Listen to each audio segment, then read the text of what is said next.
You know who we have today? Hassan Al-Qadri. Purified truth. Live from the booth. Al-Haqq al-Mubin. Live from the booth. Wiladat Imam Hassan, master of the youth. Oh, He comes with the knowledge, as sharp as a tooth. I'm done, I don't know what else, bro. Subhanallah. Wallah, kya kehne? Gio, say it, Gio. Gio. Yallah. Bismillah, ready to go. Okay. Time is midnight.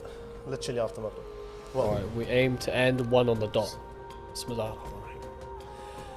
Assalamu alaikum wa rahmatullah. Welcome back to the After Maghrib podcast, wherever you're listening or tuning in from around the world. If you are listening for the first time on YouTube, hit that subscribe button so you catch up on every episode every week and you get notification. If you hit that notification bell, if you're on Spotify or Apple, head over to YouTube because we have a special guest with us today. We're going to be discussing about everything from the red pill movement to a lot of the streaming culture which we see now, a lot of YouTube influencers, TikTok influencers, Kick, all of that stuff, and really getting into it today. We're going to perhaps name some names. We're perhaps going to delve into some topics which are more contentious than our typical weeks. Before we introduce our returning special guest, as always, my wonderful co-host, Sayed Ali Radhawi. Assalamu alaikum.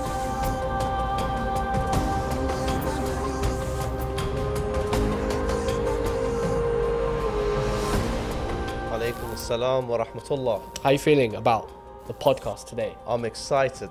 Yeah? Because the guest is special to me.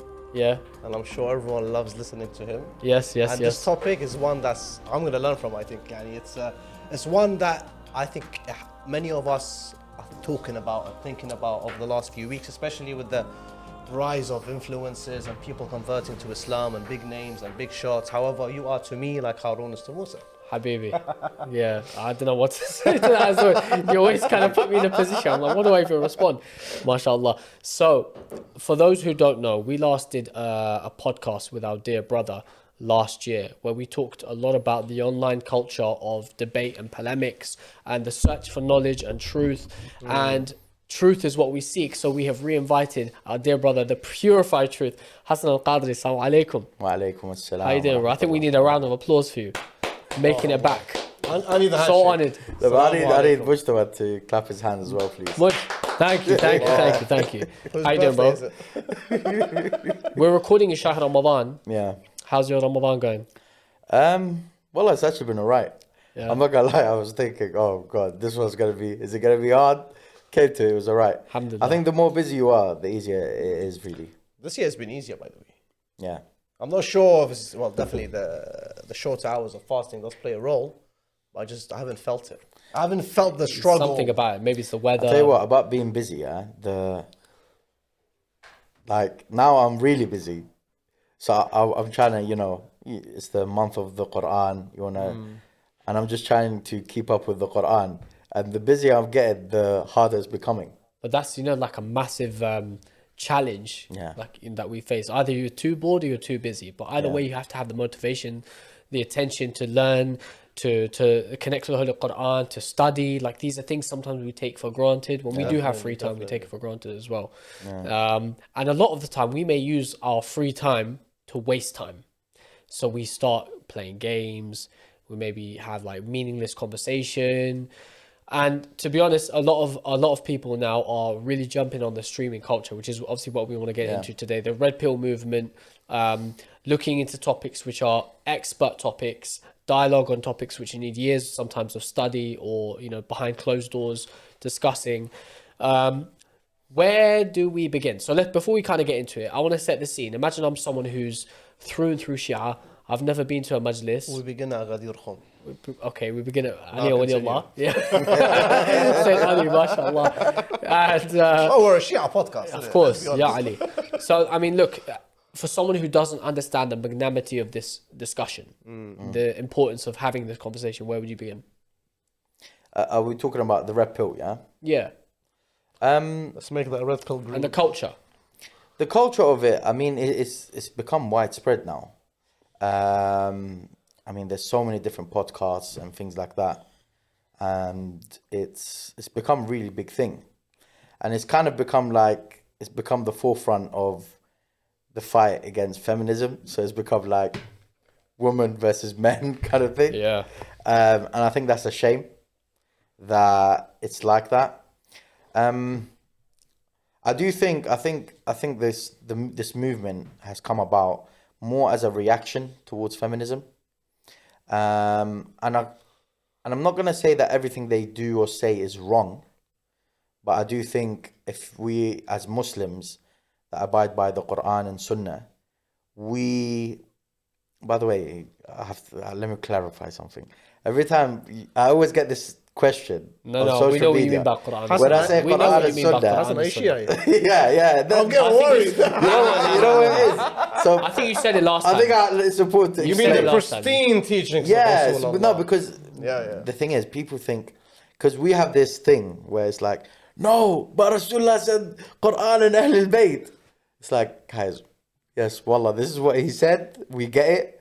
But when we say Quran, the Kitab and Sunnah, it's found there's so many ahadith from the Imams where they talk about Quran and Sunnah, the importance of it. Because at the end of the day, the Ahl al-Bayt, their role was to protect the Sunnah. Ahsant. So that was their main goal. The protectors, the guardians of the Sunnah, and to teach you the pure Sunnah. Ashura is the biggest example. That we Example. can relate to. Yeah.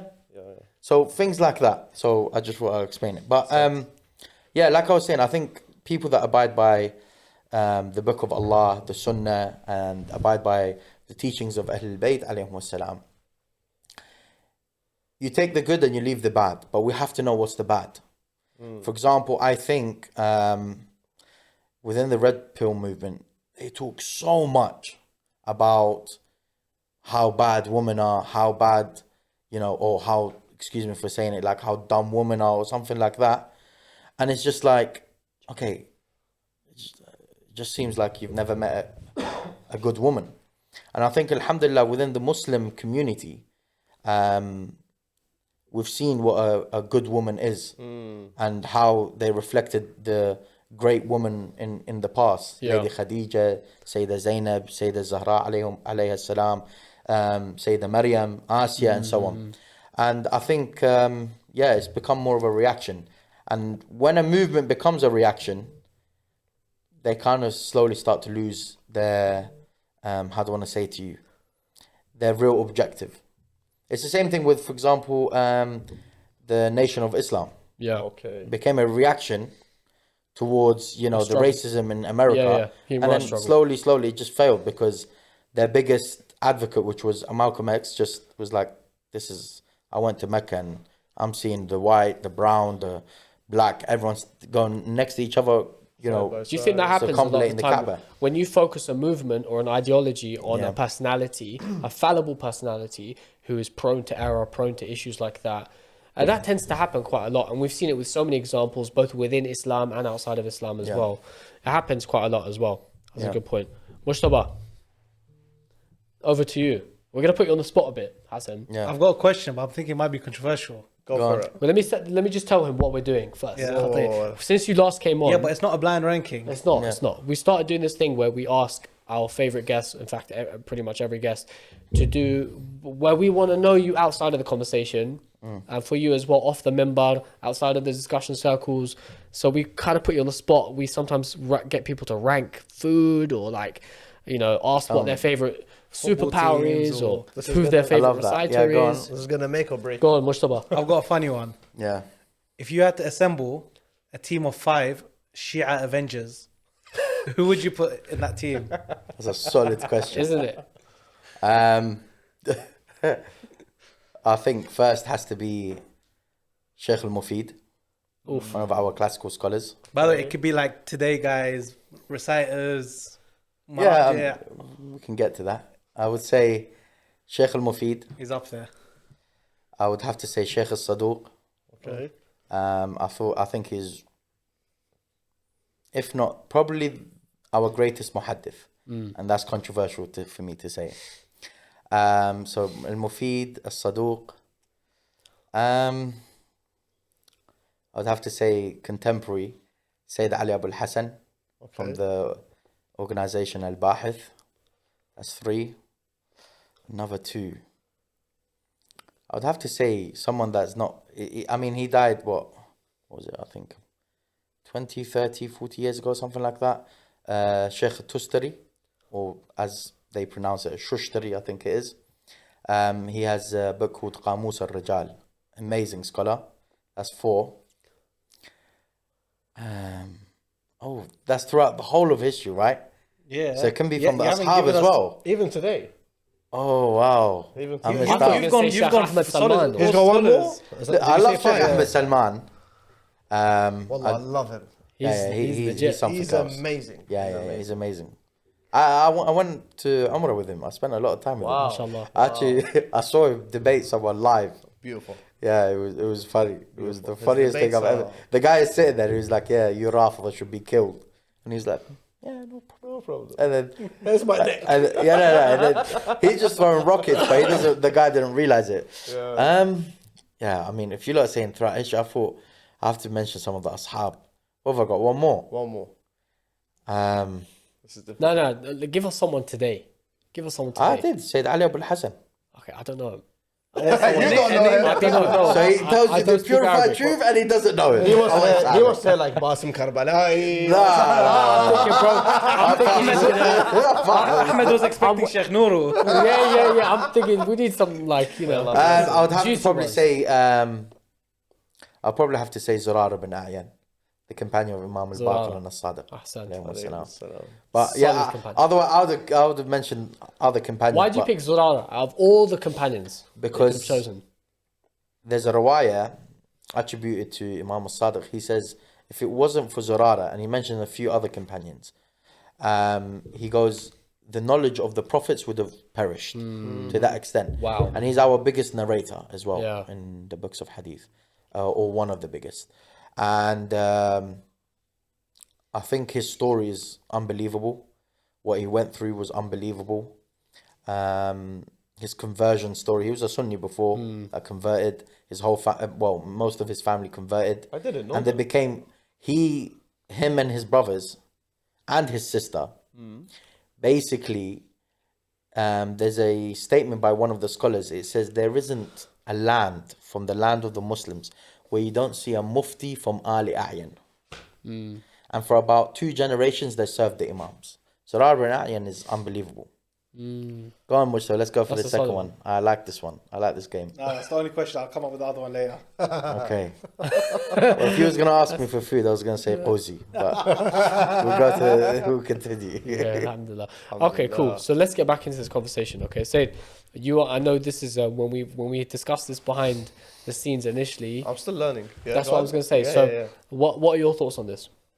يعني, for me personally, I don't really watch this content.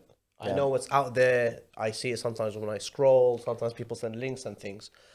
But for me, I don't know why they say it. يعني, I feel that those who are jumping on this bandwagon of this red pill movement and doing podcasts and their clips getting shared everywhere, I think they're doing it for likes and fame.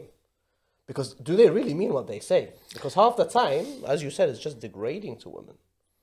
Yeah. Look. So we have to differentiate between. Okay. But do I enjoy the content? I think I love someone who counters something I don't agree with. Yeah. I mean, look. Yeah. I don't think any Muslim will agree with feminism, the Western form of feminism. We have to understand something: is Islam, and this is going to be controversial. Yeah, Islam is absolutely and extremely into developing masculinity. It is also a very feminine religion. What does that mean? It means Islam is there to develop masculinity and to develop femininity. So what that means is it wants the man to have all the attributes of manhood. But you see, there's a discussion when it comes to morality. It's actually one of the proofs that God exists, where we say if God doesn't exist, morality becomes subjective. So masculinity, even in society, is very important, and femininity is very important in society. But where is the limits? And what are the attributes of masculinity? For example, this red pill movement, for them, it's, oh, you know what? I'm a man. Oh, why are you a man? I've slept with 40 women, Yeah. and I'm only 20. In Islam, that doesn't make you a man. Yeah. What makes you a man, and one of the first points of masculinity that truly, like, it's the gateway to masculinity in Islam, is ta'atullah, obedience to Allah subhanahu wa ta'ala. That's true manhood. When you're fighting your desires, your anger, your emotions, and everything like that, that's true masculinity. Yeah. So the Red Pill movement, the way they're understanding masculinity, yes, at certain times they're getting it right. But then sometimes it's just like, oh, okay, this is what masculinity is. Who said that? Based upon what? It becomes subjective. Yeah. So you need a religion to make it objective. So we say in Islam, a woman has her feminine features, attributes, characteristics, and a man has to have his masculine attributes. I think this guy's a Muslim. He goes, yeah, my wife was about to give birth. I called the ambulance. She got into the ambulance. I told her, "Yalla, I'll see you tomorrow. I'll go to sleep." I know this. And I looked at her and I was just thinking, Wow. Wow. is that what you call manhood? Like, is that what manhood is? So it's just that it's this whole like they want to over. And by the way, I don't believe in this toxic masculinity thing. I don't think there's anything, because there is masculinity and what it is, what Islam tells us it is, and then anything outside of it is not even masculinity anymore. For example, being confident is a masculine thing. Yeah. Islam wants men to be confident, but then if it starts to take over being humble, that's what becomes what? Arrogant. Arrogance, yeah. That's called arrogance, right? So there's limits to everything, and that's the beauty of Islam. Yeah, yeah. One thing regulates. that's interesting, when we talk about manhood today, the lines are very blurred. You have courses, workshops, all of these, summer camps. People are paying $10,000 for 3-day courses on how to become real men. Do you know what I'm saying? And they're learning things which may not actually teach you about masculinity. They might even teach you how to become a good man. But as we've said in a previous discussion, being a good man doesn't make you good at being a man. Do you see what I'm saying? 100%. So Western standards of being a good man, or even just humanistic interactions, oh, he's a good guy, yeah, I married a good guy, I'm a good guy, why can't I get married? Okay, but are you good at being a guy? Because good masculine features attract the opposite gender, firstly. 100%. They maintain, sustain, and grow and develop relationships, not just with your spouse, not just with wider society, but ultimately with Allah subhanahu wa ta'ala. Because like you said, it's the refrain from desires. It's the desire to hasten towards good deeds and doing your amal and all of these things. Yeah. So I want to kind of branch into something you said, which was about having immoral relations with the opposite gender. Okay. There's a word which we hear a lot, okay, outside a lot of our communities. And that word is dayouth. Yeah. For those who don't know what it means, Mushtaba's favorite. what does it mean? Yeah. Where does it come from? And also, is it a bad concept? Because in Western society, it may not be seen as that. Okay. So, Dayouth, first of all, is found within the hadith corpus of the Muslims. It's a word that was used by Rasulullah and his companions. I've also seen it a few times within our hadith corpus as well. And it basically, it's not a literal definition of it, but it basically someone that doesn't have jealousy or protective jealousy, ghira, over his woman.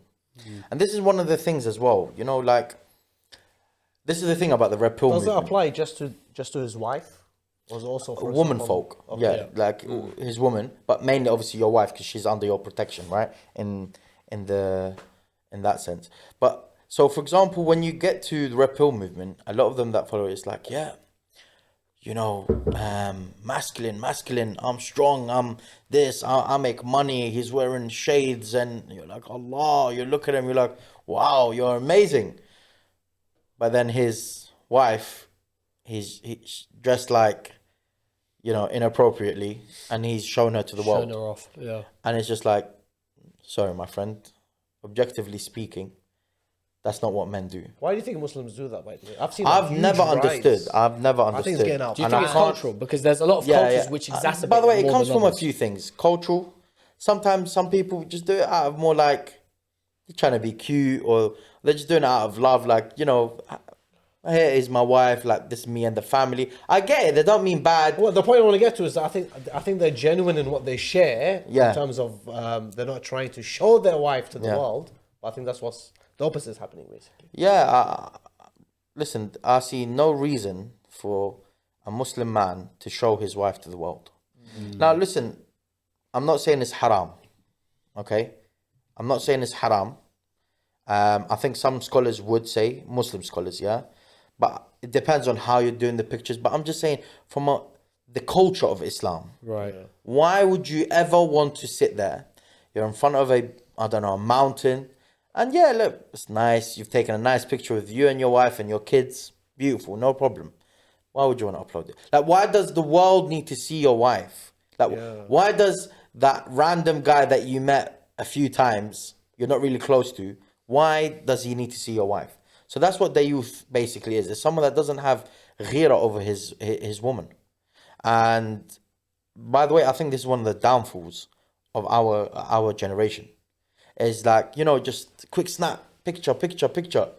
No, there's no need for it. I remember there's a hadith in Al-Kafi wa Amir al-Mu'mineen alayhi salam. And it's when I say it, my hair stands. He says something along the lines of, and I'm paraphrasing. He says, oh people of Iraq. But it's as if he's talking to the men, and you'll see why I'm saying that. Oh, people of Iraq, what is it with you that your woman walks side by side in the markets with the men? And if my memory serves me right, this is when obviously he's in Kuffar, right? Yeah. When he's the capital of the Muslim world is in Kuffar. And he's saying these things because he's seeing it. So the Imam is saying it to that extent. And then we're here just... Again, I'm not making a hukum. Please, like, understand. No, I get it. Yeah. You know, like, if your wife, for example, wears proper hijab and everything, and you take a picture, you know, there's the fuqaha have their own rulings. Sharia perspective, Yeah, there's different content. But I know what you mean. I would think that the Sharia would say as well, and the Maraja, that if it leads to, you know, something that of haram, it will be problematic. I don't know why anyone would do it. So what do we do as men? Let's say there's men here watching and they've seen. You said you don't agree with toxic masculinity. What is I don't agree with the term. positive masculinity Islamically? What is it? Yeah. What's expected of us as men? You know something, yeah. Allah subhanahu wa ta'ala, just as a side note, I'll get into the point you're saying. When he talks about, he differentiates between dhakar wa rajul. Okay, sorry. Yeah, so you was going to say untha, right? You can say that. Got me there. Why is Mujtaba not laughing? اضحك شوية. Yeah, all right. There we go. So he differentiates between man and male in the Quran. Man and male. For example, الرجال قوامون على النساء. They are the maintainers. Men are the maintainers. He didn't say males are the... No, men. Because only real men can be the maintainers of women, protectors and providers. And in another Quranic verse, he says, I'll get the verse now. He basically says, وَمِنَ الْمُؤْمِنِينَ رِجَالٌ صَدَقُوا مَا عَاهَدُوا اللَّهَ عَلَيْهِ. So, of the believers are men who are true to the covenant in which they made with Allah. So they differentiate between man and male. So I think Islamic masculinity has to be based upon the Quran and the teachings of Ahlul Bayt, the Sunnah of Rasulullah. They will teach you. Actually, this is a funny point to make. In the early generations of Islam, in the second generation, I've seen reports where they used to say, feminine men don't go and learn hadith. Only masculine men go and learn hadith. Interesting. Meaning real men want to study Learn. the teachings of Study, Rasulullah. educate, inform. Yeah. Okay, I like that. Because that whole concept of learning, informing, self-learning as Yeah. well. We talked about this before the podcast. Is a massive disease that we have in our communities. Men who generally are yearning, looking, they may be vulnerable from their own circumstances. Men who are bullied, men who are neglected, men who grew up confused, ill-informed from vulnerable households, and now who are on a search for enlightenment. And they will look anywhere. I was speaking to Brother Neil before we started the pod. He was saying that, he grew up, and he's very open about this. Before he was a practicing Muslim, and as he says, before he reverted to Islam, he was with like some of the biggest hip hop DJs and musicians of the 90s. And he said many of them now are going all around the world. They're on mountains with monks in China.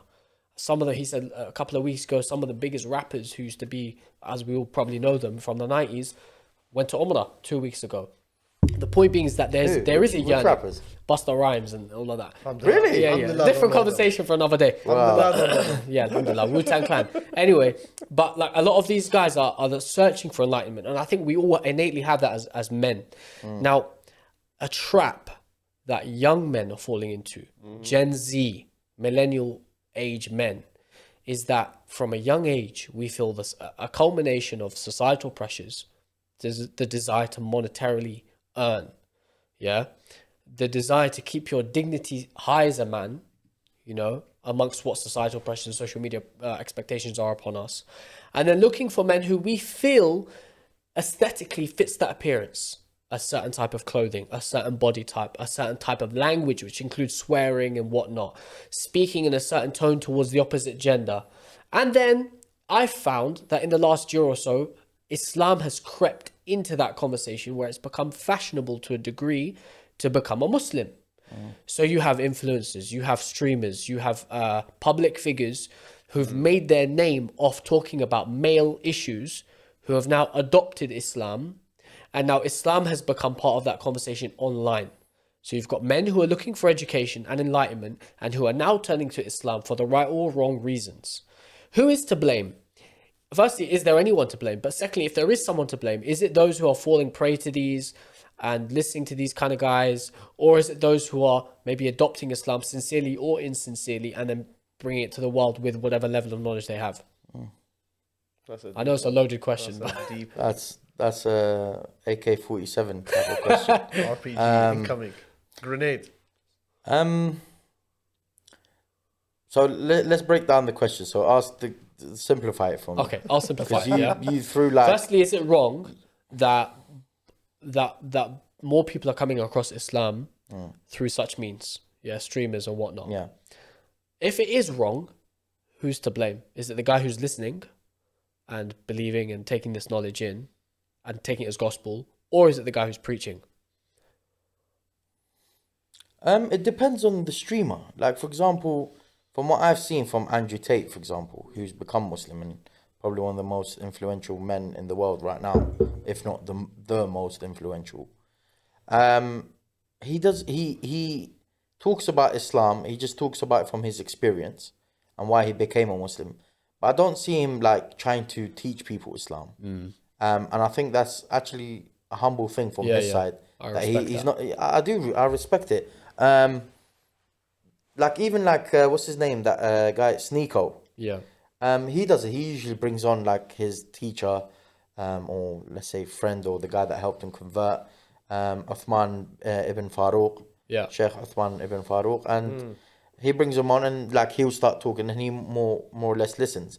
I don't think it's wrong for example, someone like Sneako to be like, I disagree with the Holy Trinity because of 1, 2, 3.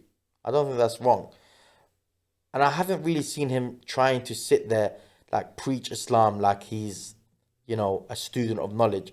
I just think he just uses his platform to kind of push people to Islam. Yeah, but a guy like that who's coming out and doing I know we discussed it before, doing takfir on Shia. That's what came to my And as of that was a few weeks ago, and as of today, whenever in March we're recording, he recited for the first time Quran publicly. He did Surah Al-Fatiha, and whatever, rightly or wrongly, he did it correctly or not. Point being is that, you know, you come to such a conclusion. You've got millions of viewers, millions of followers, and you're dropping like takfir. Ahmed, I think the big question is, especially someone like Sneako, is he's become Muslim through the pressure that he faced for being Islamophobic in his streams. No, I don't. What you think is insincere? So people are saying like now he's too deep into it. Is he actually sincere? Because you see random pictures of him floating online, still with half naked girls and stuff. Oh yeah, like Is he only still pretending to be Muslim because he doesn't want to look Islamophobic? He comes across as sincere to a degree. Like he does. I don't feel like he's doing it for he's fame. trying hard. You mean? I'll be honest with you. I think he's lost out more than he's gained for being Muslim, bro. I don't think he's like. Listen, Allah knows what's in people's hearts. That's but true. I think he's, from what I'm judging based upon the apparent. That's all you can do. You think he's lost more by saying La ilaha illallah Muhammad Yeah, Rasulullah? and he has. I think they've shut down his YouTube channel, shut down a few Oh, you other mean materially? platforms. Yeah, he's lost more. Oh, in for that speaking sense. up for Palestine and things Oh, like that. I see what you mean. Yeah, he's lost worldly things. Yeah, basically. I don't think thingy. And As in his numbers were probably greater when he was talking Right. about OnlyFans and stuff like And this. Red Pill. honestly, yeah. Look, Yeah. if you think about it, the people that are making the most noise are the people that are doing the stupid stuff. Yeah, he might be doing silly things here and there, fighting a UFC fighter and whatever. But I don't think he's not sincere. I think he's absolutely sincere, and I think these type of people, and I think I fall into that category. Like I wasn't living the life that I'm living now, right? When I was younger, and you see so much evil and dirt and bad around you that you just think there's got to be goodness somewhere. Like I've seen pure evil, Yeah. and I don't want to see it anymore. And honestly, this is another good point, by the way. The Red Pill movement, when they talk about these bad women, or women are bad, this and that, like I get it to a certain degree. Not that women are bad, before I get attacked, but it's to say, I mean, look at the woman they're bringing onto their podcast. This is literally most women in the West. I mean, you had the other day, I was watching this podcast. What's it called? Fresh and Fit. Okay. I just clicked on it. I don't know. It came up. I clicked on it. I was like, might as well listen to something. No problem. And then he brings on a bunch of girls. And he asks them, what'd you do? What's your name? And most of them are OnlyFans and this and that. And he goes, I don't know how the conversation came. He goes, what's your body count? And based, for those who don't know, the girl goes, how many guys I think she said she's like 25 or something like that. And it's like 43. What? I'm thinking, what is this? Chocolate? What is it? Baklava or something? What's going on? It's a bingo game. 43. But anyway, but by the way, look, there's so much to talk about here. Like, even with Red Pill movement, like for us as Muslims, if a woman, as well as a man, not like, because the thing is, we talk about woman, for example, excuse me for saying it, like her body count is 30, the man is 30. Oh no, he's a man, it's okay. No, it's not okay. I'm sorry, it's not okay. That's right. Haram is haram. Sin is sin. Yeah. When in Islam, if a woman, and she's Muslim, for example, and her body count is 30, and then she repents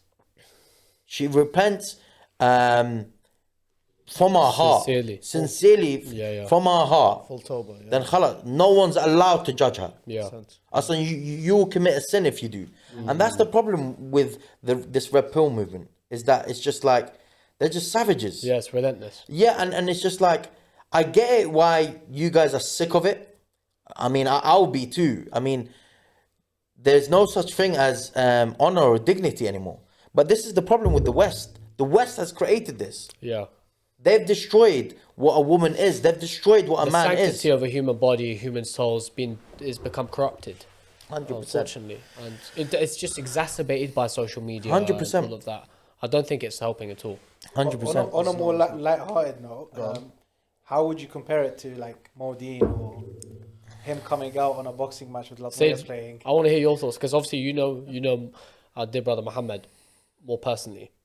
So, I mean, Said, what did I've you never think? been. Did you watch the video of him coming out to Basim?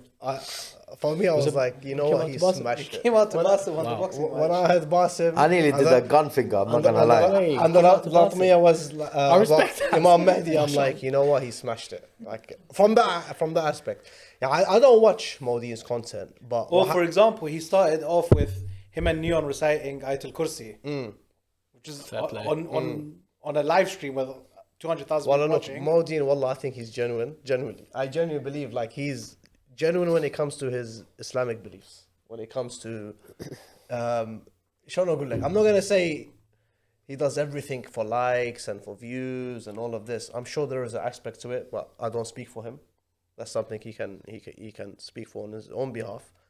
But I do feel like he needs the right guidance into what are you doing online. And if you've reached such a status But as in where you are so famous, wallah, he's famous, bro. I'm like, everyone's talking about He's MoDeen. extremely SubhanAllah, famous. it's just gone like this from Speaker's Corner Yeah. to But what I'm saying is like we shouldn't be looking up to them. no. That's the point I was going to come to. Can I just say something? Yeah. When it comes to Brother Muhammad, MoDeen, I think there's two aspects that we need to focus on. One aspect is He put Mut'a on the map. yeah, but That's his words. I know. But so we got to look at from two aspects. Look, Deen is Deen. Yeah. Religion is religion. Amr bil Ma'ruf is one thing. Nahy al Munkar is one thing as well. And we have to be straight and honest. So I think from one aspect is that we have to be clear that some of the things that he does, again, I'm saying some of the things, not everything, some of the things he does is absolutely against the teachings of Ahlul Bayt. It does not reflect the teachings of Ahlul Bayt. And we've all got our sins. Sometimes what I say and do doesn't reflect the teachings of Ahlul Bayt. The other aspect is this. I will say this. But Hassan, when you let's say you are Shia and you've got this status and you've got this fame and you've got this recognition, global recognition, Yeah. there should be like an added responsibility. So I'm going to get to that. So that's why I said some things. I think, look, it's the same thing with Sneako. Someone asked Sheikh Uthman ibn Farouk about, like Sneako is still doing this and this and that. And he goes, look, obviously there's a difference between him and Sneako is that Sneako is a convert or a revert, yeah? But he's like, look, he's learning, he lives in that world, it's hard to get out of. Yeah, I heard that. Yeah. At the end of the day, I know MoDeen personally on a personal level. He's one of the most generous, loving, pure-hearted people that I know. Fun to be around, always laughing. But we also have to say that some of his things that he does online does not represent Ahlul Bayt. And look, should the youth take from him? I would say no, don't take a religion from him. Some actions are definitely not in line with Ahlul Bayt or Islam itself. I think he might even agree with that. Because he doesn't. Sorry to interrupt, but he doesn't come out and say, "I'm a Muslim streamer" or "I'm streaming about Islam." He doesn't. Yeah. He says, "I'm a streamer who happens to be Muslim, and I use the opportunity to bring Islam publicly." Like he always says on his stream, "I pray 5 times a day. I've never missed a prayer. I've never this that." And you see him in streams. He's praying. You see him But sometimes Ahmed, the sajada is out. many years ago, he was at Speaker's Corner giving dawah. Yeah. So, But look, it's part of the bigger conversation, isn't it? Look, at the end of the day, he can do whatever he wants to do. Okay. We have to just make it clear that some of his actions are not in line with Ahlul Bayt alayhum salam. But there's also another responsibility from our side. I rate him, by the way, for not missing Salah since he was 14. MashaAllah. That's something I think many youth are not proud of. Yeah, Just yeah, saying. 100%. It's a badge of honor for him. He talks about it as well. There's a responsibility from our side. So there's a hadith from Imam al-Sadiq, attributed to Imam al-Sadiq, and it says that basically a man there was in a gathering, Imam Sadiq was there, and a man comes and he starts to criticize and talk against this man, that he's this, he's that, he's sinful and whatnot. The Imam replies to him, he says, where can you get a perfect brother? Or upon you is your brother, like for you to accept him completely. So the riwayah is basically saying, Imam Sadiq is saying, it's upon you to accept your brother completely. And then he continues, he says, and who is free from faults and flaws? What am I trying to get to? Now the hadith itself, like I say, it's attribute to Imam Sadiq. But there's a lot of different riwayat that strengthen the ma'na of the riwayah, so the meaning of what the Imam is saying. And it's to say that, yeah, we can sit here criticizing him day and night. At the end of the day, he is our brother. Yeah. We accept him with his faults, but that doesn't mean we don't speak out against his mistakes, because he's not doing it behind closed doors. Yeah. He's doing it in front of the, thousands of people. Millions. So we have to, be clear as followers of Ahlul Bayt that, yeah, these actions we don't agree with. He is our brother. We love him. And no one is free from faults. That's just the truth of it. So that's the way I look at it anyway. So it's a perfect way to put it, I think. Yeah. Look, it's like we said, it's part of the bigger conversation, the streaming culture, the push towards Islam. I want to, with permission, bring up someone else. Okay, someone who I think is slightly different in nature, but in the same way appeals to youth. Who's very involved in the circles of Ahl Sunnah, who visits a lot of centers, who goes viral on Twitter, on TikTok. Can you have any guess what I'm trying to talk about? Who? He's got an acronym, double A. Oh. Double A? Ali Dawah. Akhi Ayman. Akhi Ayman. I want to ask you about Akhi Ayman, because look, Akhi Ayman is an interesting one, because I think he's got a very unique selling point. In the sense that he understands, I think, the situation a lot of the shabab are in, a lot of the youth are in, the challenges they face. He appeals as a character, but there's a similarity in the sense of adab when you're talking about Islam or religion. To what degree do you use a tone or language in a masjid or in a gathering or on a YouTube video and that kind of thing? Now, whether it's about him specifically or in general, I think he means like the Akhi Ayman approach. Yeah, the approach. Where does one draw the line when talking about religion and Islam? When I'm coming out, not me myself, but when someone is in a position where they have thousands of people watching them every week. Let's say, for example, after Maghrib, we have 20,000 plus listeners a week, a month. We've, alhamdulillah, been able to reach 100,000 every month. But the point being is we try, Allah is our witness, and we know we're not perfect, but we try and censor ourselves where we think we might go over the line. We try not to overstep the boundaries and whatnot. Okay. Where do we draw the line between being relatable without being learned? Do you see what I'm saying? And then putting yourself public. By the way, you know what? This is a perfect question. So I might go a bit off topic in a certain sense.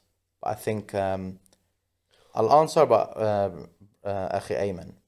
So I think there's absolutely nothing wrong from what I've seen from him on what he does. I think it's very relatable, very beautiful.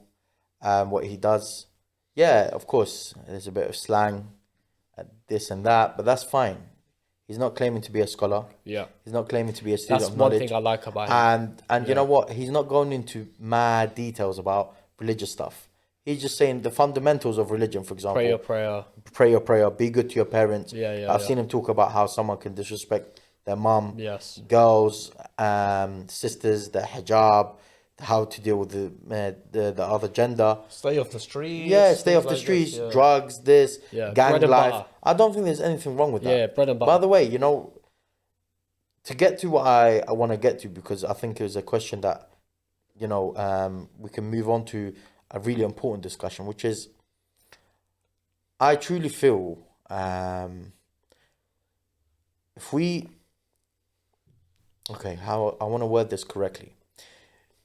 You see, I feel as Shia, we have failed in da'wah and in bringing the community together to become one strong community and become a community that's involved in da'wah in every sense of the word. So let me explain. So for example, if you look at brothers from Ahl Sunnah, the brothers from Ahl Sunnah, you see they're in different fields. Like Ali Dawah doesn't claim to be a student of knowledge. I've never seen that. Right? Have you? No. But have you seen the way he interacts? Yeah. It's actually like, you know what, I enjoy his stuff. Yeah.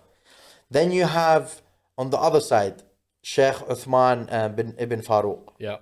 Then you have the journalist, Dili Hussein. Yeah. Then you have Muhammad Hijab, who is a student of knowledge. A bit wacky sometimes, but he does his thing. And my whole thing is when feminism came about, the whole wave of Sunnis attacked it. Liberalism attacked it. They're at the forefront.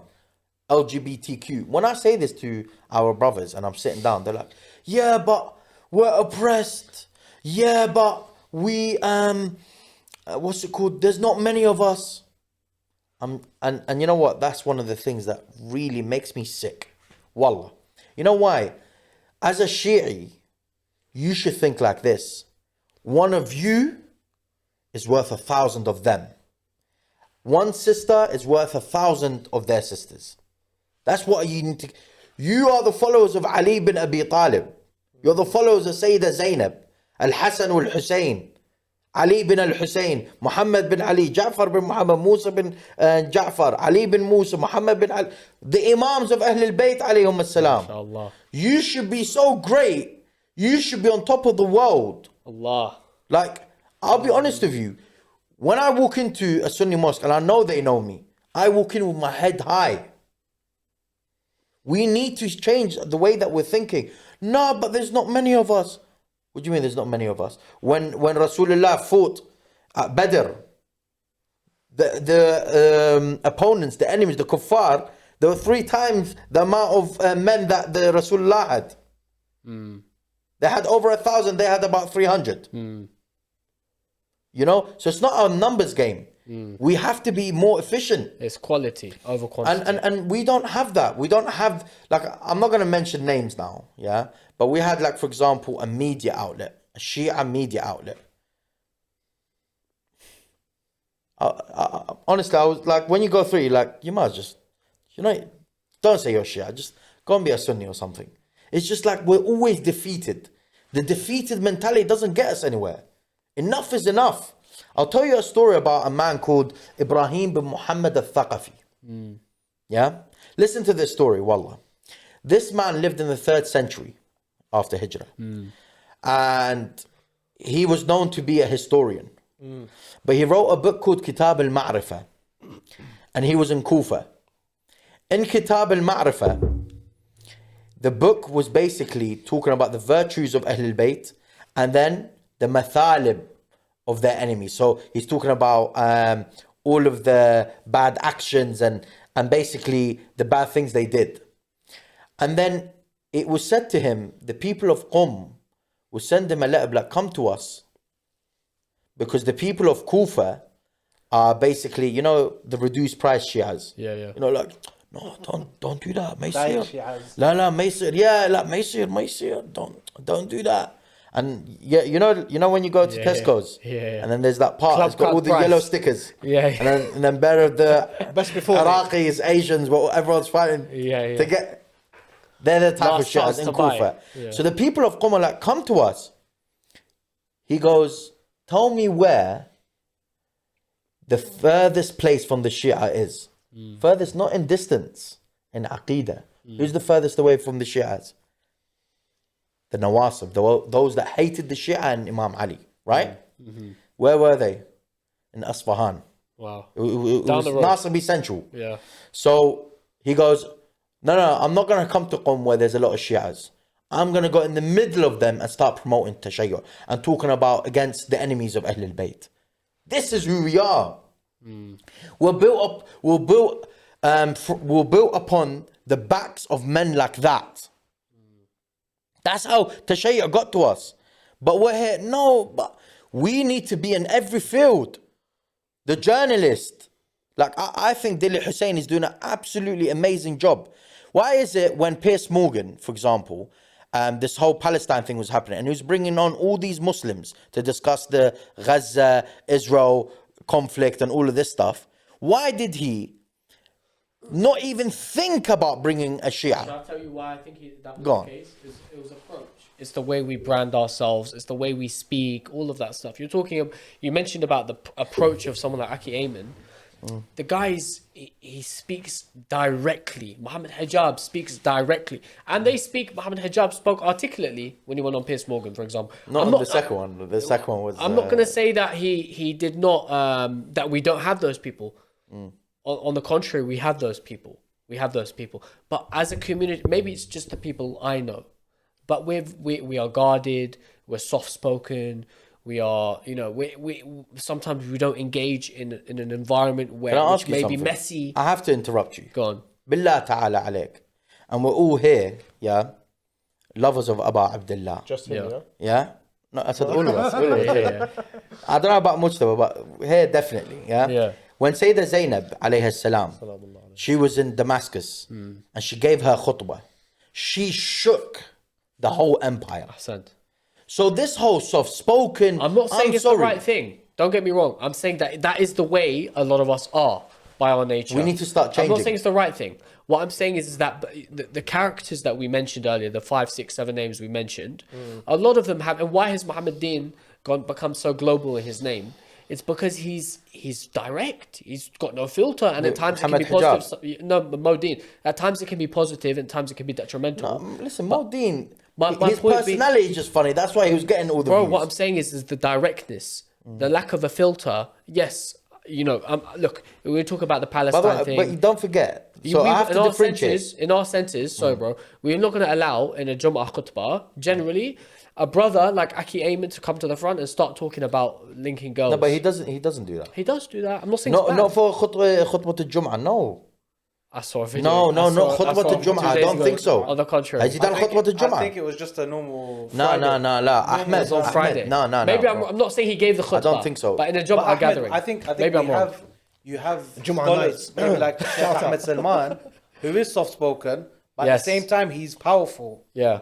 And you probably need more people like that. You know? I agree. Not just I'm saying PR. that every thought. By the way, it's PR, we need the Sneakos of this world. It's media training. It's PR. We're not well versed. Are you telling me Sneako is media trained or Akhi Ayman? No, but they are students Where of did the they game. train him in Clapham Junction? They're students of the game. They've read, they've watched, they've listened, and maybe they've had support or assistance, or they put themselves out there. They didn't care whether they get 1 view or 1,000 views. Do you see what I'm saying? Ahmed, I feel like we as a podcast or as a brand, we've gone out on a limb because we've tried something different, whether we're right or wrong, Allah knows best. But we're trying to produce content on the podcast and with Muhammad Ali on Jum'ah nights, where we're doing stuff, we're challenging the status quo of typical Shia media, and we're trying to do stuff, have conversations people don't have, talk about things people don't talk about. And we're doing it in a different format. You have a brer with a hoodie talking about Akhbar al-Ayun. Do you know what I mean? Ayun al-Akhbar by Imam Rada al-Islam. These are things that you don't do. It's not seen really in our circles. And trying new things, different recipes, maybe that's what it is. But I like what you said about numbers don't matter. It's not, and especially we don't have a leg to stand on, bro. We're out here talking about 72 and 30,000. We should never be a quantity matter. It's always about quality.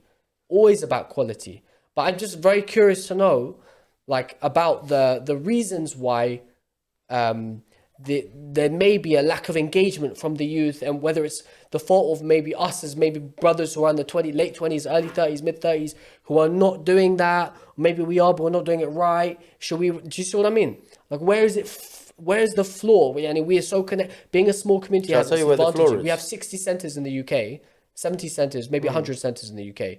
We should be very well connected. We should know everyone. We should easily be able to create an intricate internal network of majalis and speakers and youth events and whatnot, where everyone is aligned on the same page. But we're not doing that. Can I say something? Yeah, sorry. I actually half agree with you, but I fully agree with Hassan. Oh, wow. Oh. And That's it. I'm your new host. I'm finished, bro. Take I'll put over. it, Take after over. Isha. No, if I'm gonna say I'm a follower of Imam Ali ibn Abi Talib in terms of Shia, and if we go back to the Thaqalain and we go back to Rasulullah, and ultimately back to the source, Allah, our Creator, Subhanahu wa Taala, we should be proud Ahsan. and confident of our beliefs, of our aqidah. And as you said, we should be proud. And I've had poetry like this. Shia, I am proud. They call us Rawafid, and our heads held high, proud of this label. Yeah. There's a reason for this. And the reason why I agree with you, I don't think it's a problem you face, I face, you face, you face. No, I think our leadership have failed us. Our leaders. And why do I say this? Because they tell you, don't upset the other side. They tell you, you have to always be respectful to the other side. And even if it's true, and when you speak the truth, if it hurts them, but the truth hurts. Why are we not going to spread the truth? Nabi Ibrahim didn't hurt his people when he came to them and said to them, your idols are false. Do you understand? Yes, there are ways of speaking, and there is possibly manners So and that's etiquette. that's where the difference of lies. tabligh and da'wah, of course. Yeah, There's no confidence, Sayyidina, wallah. that's my point. Shall I give you an example? Ahmed? Yeah. Let me give you an example, yeah? I was sitting down one time and there was 20, 30 people. And we were talking about problems in the Shia community. I said to them, shall I highlight to you the main problem? They go, yeah. I go, okay, watch this. So I go, who knows here? I was like, everyone, please be quiet. Just a few questions, if that's okay, please. They go, yeah. Who here knows Sahih al-Bukhari? Everyone puts their hand up. Cool. Great. Very nice. Who here knows Al-Kafi? 2, 3 hands. I was like, do you see the problem now?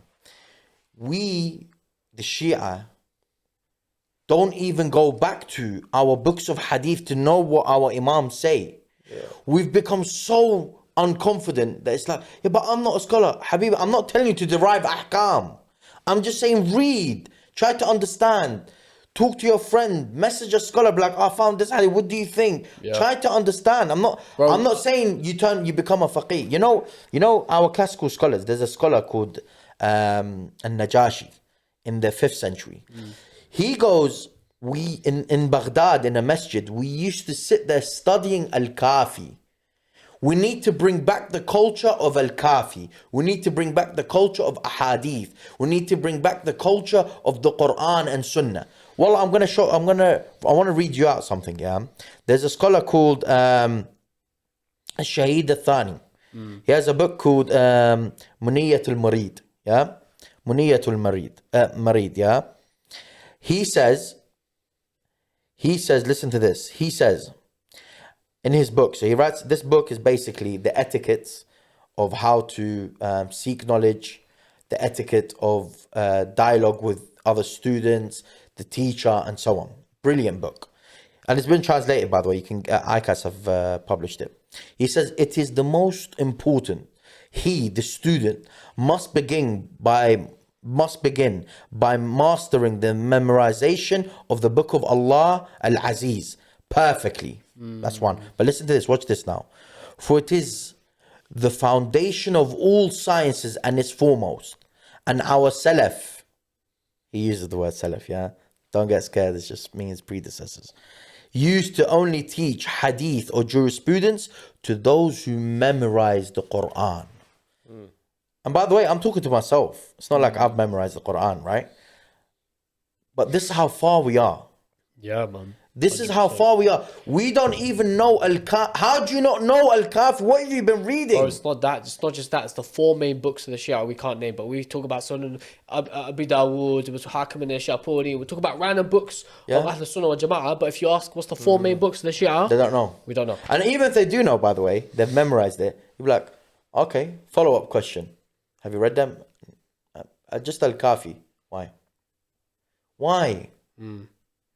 What are we doing? That you obviously can't be confident when you don't know your own stuff. You're not going to be able to. You know, there's a riwayah, yeah, and it's one of the most beautiful riwayah.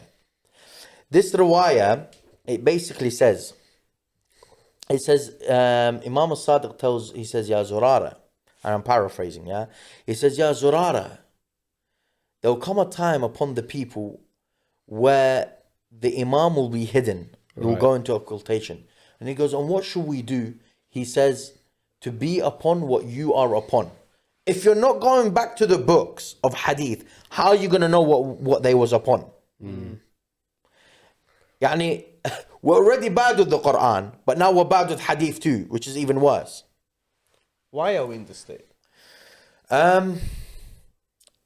I honestly think the Is it because we're the member culture? We're cultural. It's multifaceted. It must be multifaceted. No, there's a few things, but Yeah. I think like the culture of the member has really taken over. We've become very reliant on maraja, taqleed. I'm not saying I'm against taqleed or any shape or form. No, of course we should do taqleed, but I'm saying like We want we've someone just to done do the- taqleed in everything. want I said some- taqleed in yeah. no, they've done taqleed in everything. Yeah. Even Usul al-Din. Yeah. And then the member has become, for many of us, the source of knowledge, rather than maybe a source of reminders or a starting point for foundational knowledge to then go and look into. Do you see what I mean? A lot of us will remember lectures and series, and I love that speaker, I love that sheikh.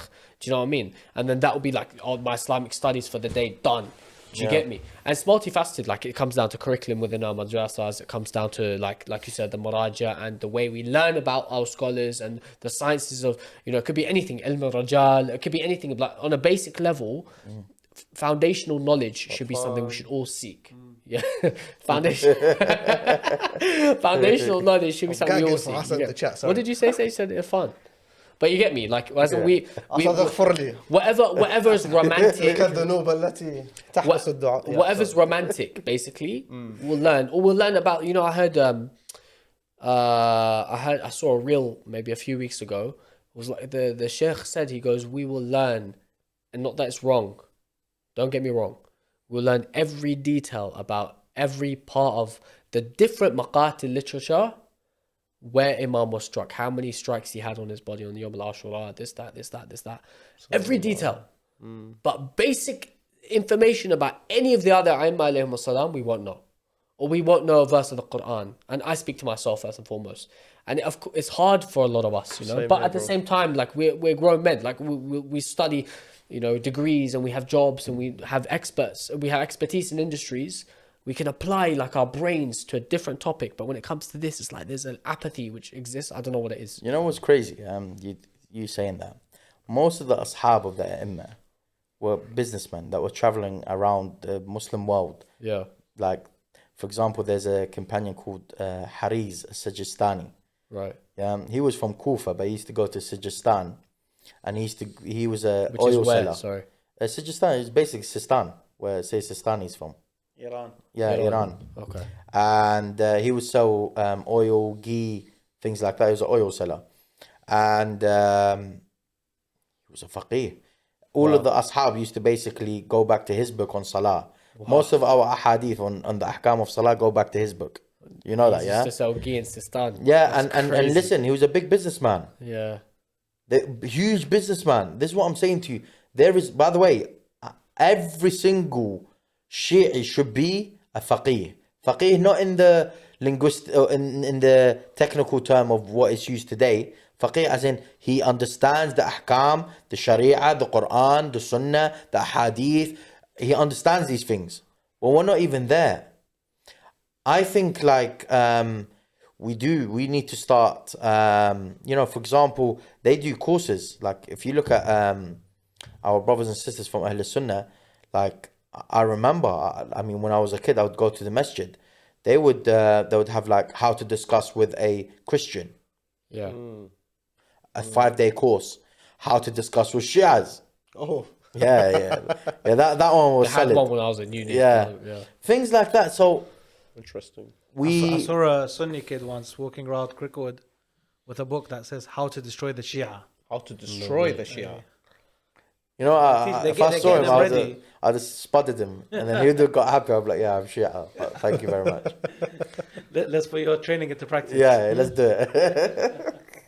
But yeah, I think we really need to start moving away from that. Do you think the majority of Ahl Sunnah wal Jama'ah actually read and study religion? No, I don't. I actually think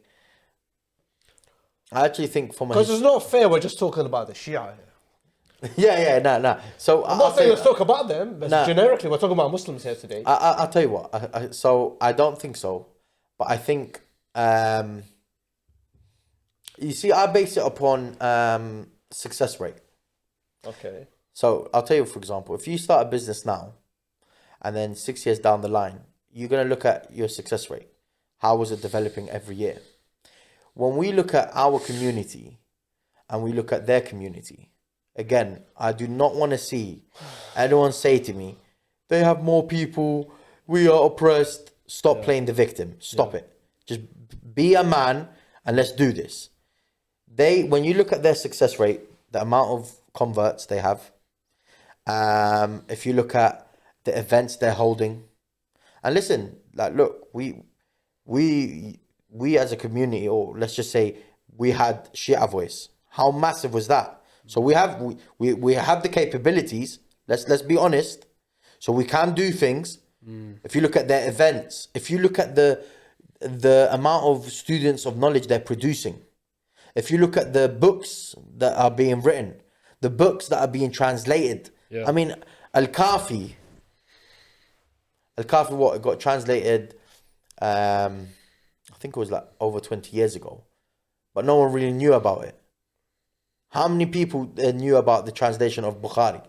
So all of these factors play a role. So what I'm trying to say is maybe not most of them don't read, but is there masajid packed? Yeah. Is there when there's what's it called, lectures on, is it packed? Here, when do you see the masajid packed? Muharram.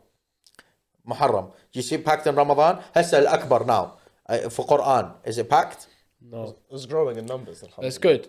Okay, and they're doing but is their it best. packed? Shout out. Like, come on, is it packed? Not as it should be. Not with the marketing that they're doing. Yeah, and it's not. They're giving away not just PlayStations, but they're giving PlayStation 10. It's not even PlayStation 5. It's PlayStation 10. And people, what's it called? They're not getting the numbers they should be getting. And this is not to say that they are failing. We are failing.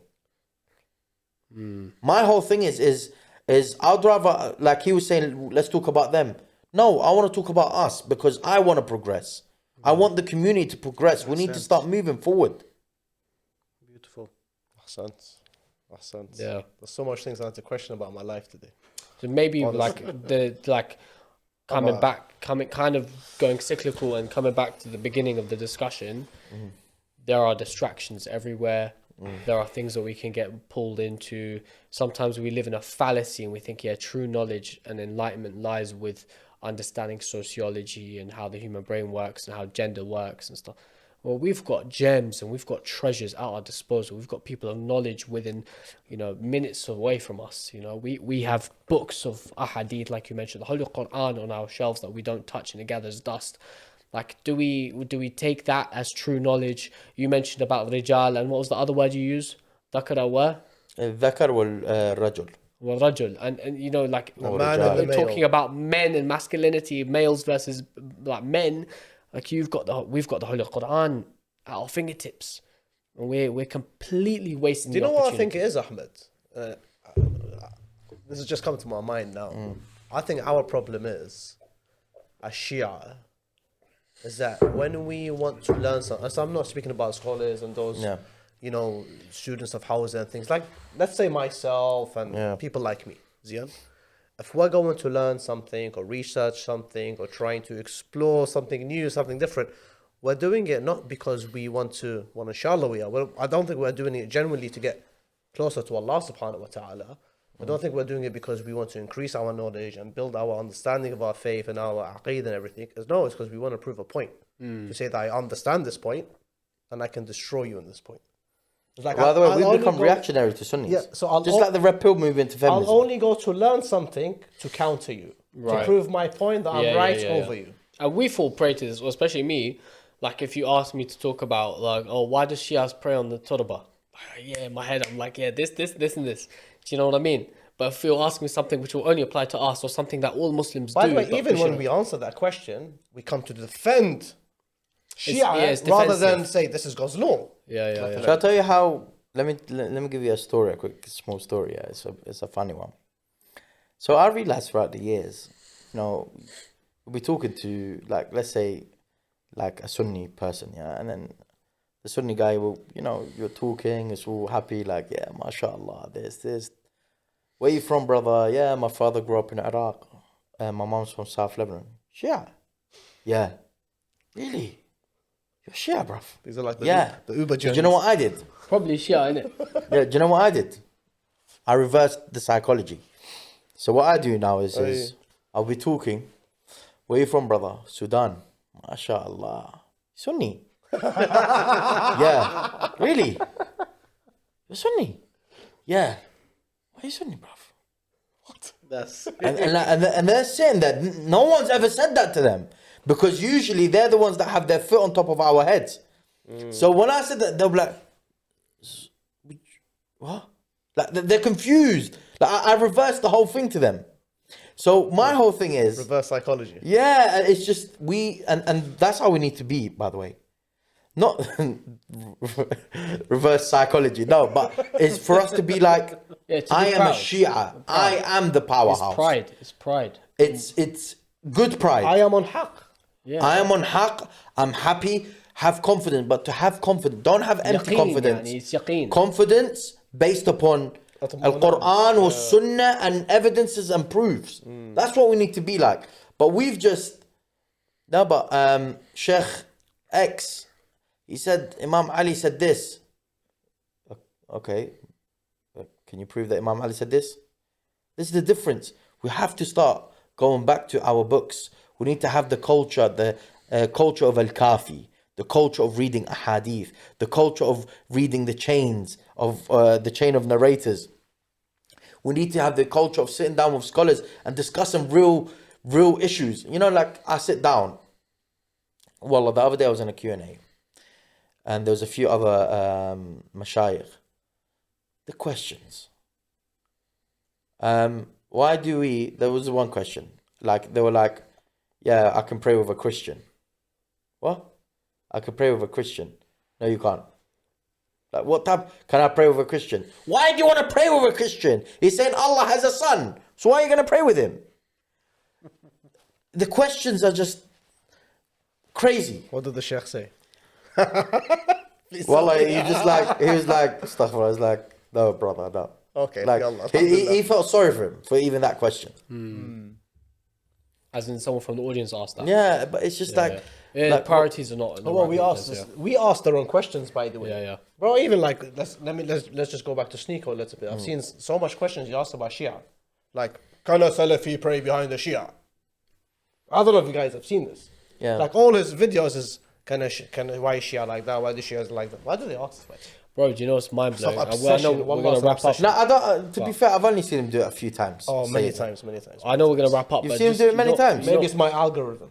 It is your algorithm. But you know, it's just annoying that like you said, maybe to others we're seen as a minority. Well, we are a minority, and that's a fact. I'm not saying it's a pity fact.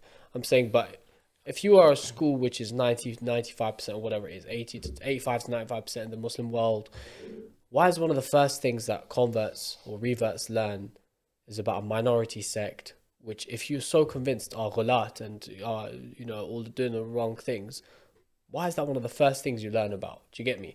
Maybe it's because there's a threat. Maybe it's because you're worried that they'll fall prey to wilaya or whatever it is. But that in itself annoys me. I know we talked about it before the pod, and I told you, like, it's just annoying how you have people who are public figures who cannot lead Salat al-Jama'ah, but will publicly to millions of people say Shia Kuffar. Bro, who are you, man? Like, or for example, on Twitter, you have a guy who will put something with pride and they'll talk about Wala Amir al-Mu'mineen or some. Today I saw a brother, he tweeted saying we have one thing which we are proud of, and is Wala Amir al-Mu'mineen. Beautiful tweet. Like, it was a nice tweet. He put it in Fusha and I was like enjoying it. People were replying to him like, bro, no, you're a kafir. Bro, lish. Like, I really don't understand, like, the logic. Why do you put yourself in a position when Yawm al-Qiyamah you are going to be asked, like, why did you say that? Because you have to back it up, and it just annoys me, man. Like, it's Shall I tell you something? the takfir culture. Shall I tell you something? So there's a few things. When it comes to Brother Sneako, yeah, I'll say this. Would you invite him to Tashayyu'? So I would say this. I'll say 100%. Tell him now. if brother's Sneako, I would say we call you towards Tashayyu', to Shi'ism. We are calling you towards the Shi'ism and the Tawheed of Ahl al-Bayt, the Tawheed of the Holy Household. The Tawheed that tells you that Allah has no form. Allah is not made of body parts. Allah subhanahu wa ta'ala is not everywhere in location, but everywhere with His knowledge. His knowledge encompasses everything. We call you towards Tashayyu', to believe in the wilayah, the mastership of Ali bin Abi Talib, the man and the only Sahabi, in Shia and Sunni literature to ever say that he has complete knowledge of the Quran and Sunnah. How is it that a man that's claiming to have full knowledge of the Quran and Sunnah, that no Sahabi has ever said or said regarding the Quran and Sunnah, he's saying, I have full knowledge. How is it that he didn't become the Khalifa of Rasulullah? So we are calling you towards Tashayyu', the Shi'ism that purifies Rasulullah. Doesn't say Rasulullah was bewitched. Doesn't say Rasulullah doubted himself, or none of these things. No, this is the Tashayyu' that we are calling you to, is the Tashayyu' that tells you that you must follow a divine guide after Rasulullah. So brother Sneako, I understand that you have been taught that we are kuffar. I understand that you have been taught that we are some weird cult that do weird things. And I don't disagree that some things you may see online that Shias do may look weird. But I ask you to look into Shi'ism, to look into the biography of Ali bin Abi Talib, and to understand who this great man is. A man that was the gateway to Rasulullah, the man that truly understood the Quran and Sunnah after Rasulullah. Allahumma salli ala Muhammad wa ali Muhammad. Inshallah, we pray he receives that message, and not just him, but anyone who is maybe shaking or hesitant on the path of finding haqq. And you know, there's that thing, when you're sincere in your search for knowledge and truth, you will find it, inshallah, and truth will find you. I don't blame him, by the way, for doing takfir on the Shia. Let me explain myself. I don't either. You know why? He entered Islam through that way, and they're telling him these guys worship other than Allah. Yeah. All of these things. You know, if they're telling him they worship other than Allah, what do you expect him to do? He's going to be kuffar. It's innocent ignorance, is what it is. Blissful ignorance. He that's doesn't know about. He's not being exposed to other. I do think he's sincere, and I pray that he, by the way, even if he doesn't want to become Shia, I'm more than happy to sit down, have a meal, talk, and discuss. Yeah. Yeah.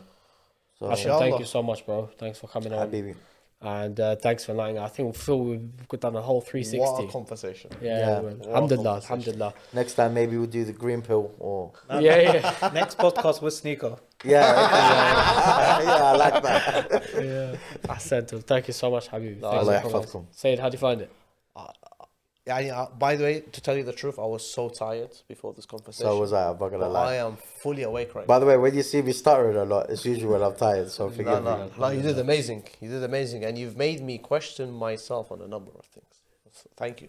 Honestly. Yeah. Well, I just on to end the podcast. My brothers and sisters, wallah, my Shia brothers and sisters, I love you all from the bottom of my heart. Your struggle is my struggle. Your hardships are my hardships, inshallah. Let us put our heads together. Let us go back to the hadith of Ahl al-Bayt alayhim as-salam. Let us go back to the Quran. Let us try to learn the words of Ahl al-Bayt.